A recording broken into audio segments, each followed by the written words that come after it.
શિનોર તાલુકાના સાદલી ગામે આજે ગુજરાત કોંગ્રેસ દ્વારા આયોજિત જન આક્રોશ યાત્રા પહોંચતા કોંગ્રેસ કાર્યકર્તાઓ દ્વારા ભવ્ય સ્વાગત કરવામાં આવ્યું હતું। આ યાત્રા ગુજરાત કોંગ્રેસ પ્રદેશ પ્રમુખ અમિત ચાવડા અને કોંગ્રેસના નેતા તુષાર ચૌધરીની ઉપસ્થિતિમાં યોજાઈ હતી।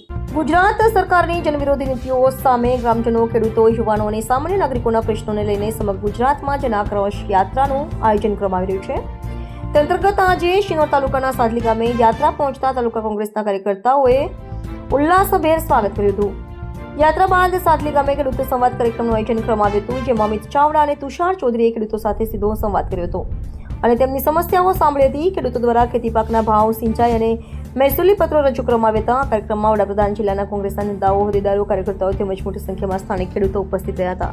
આજે જન આક્રોશ યાત્રાના બીજા ચરણમાં ફાગવેલથી શરૂ થયેલી આ જન આક્રોશ યાત્રા વડોદરા જિલ્લામાં પાદરા, સાદલી થઈને સિનોર, કરજણ આખા વિસ્તારમાં આજે ભ્રમણ કરી રહી છે।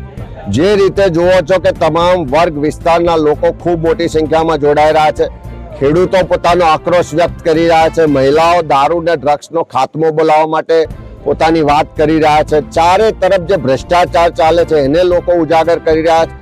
લોકોમાં જે ડર અને ભયનો માહોલ ઉભો કરવાની આ સરકારની જે નીતિ છે એ મુજબ આખી યાત્રામાં જે ગામે લોકો રજૂઆત કરવામાં આવે, જે ગામે લોકો સ્વાગત કરવામાં આવે, એના નામ નોંધવા માટે આ પોલીસનું તંત્ર જોડે જોડે ફરે છે। એક ગામે બધાના નામ નોંધે। મારે સરકારના એવા કયાગરા, ચાપલુસી કરનારા તમામ પોલીસના અધિકારીઓ, કર્મચારીઓને કહેવું છે કે કોઈ સરકારો કાયમી રહેતી નથી અને સરકારની ચાપલુસી કરવાનો બહુ શોખ હોય તો પટ્ટા ઉતારી દો અને ભાજપના ખેસ પહેરીને એમની પાર્ટીમાં જોડાઈ જાઓ અને લડાઈ લડવા માટે મેદાનમાં આવી જાઓ। પ્રજાના ટેક્સના પૈસાથી પગાર લો છો અને ભાજપની ચાપલુસી કરો છો, એવા કોઈને પણ આવનારા દિવસોમાં છોડવામાં નહીં આવે।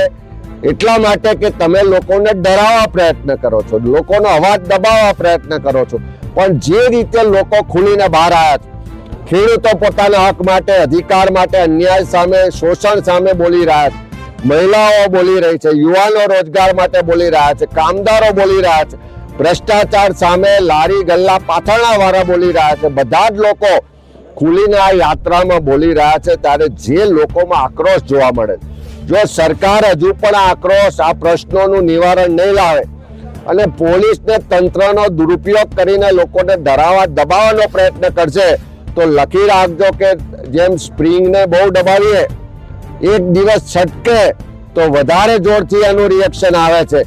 એ જ રીતે ગુજરાતની જનતાની સહનશીલતાની હવે હદ આવી ગઈ છે। એને ડરાવવા દબાવવાનો બહુ પ્રયત્ન કરશે સરકાર તો આવનારા દિવસમાં આ જ ગુજરાતની જનતા ક્રાંતિ લાવશે। નેપાળવાળી થતા વાર નહીં લાગે। ભ્રષ્ટાચારીઓ, તાનાશાહો, ખોટું કરવા વાળાને આ જ ગુજરાતની જનતા રસ્તા પર દોડાવીને સત્તા છોડવા માટે મજબૂર બનાવશે।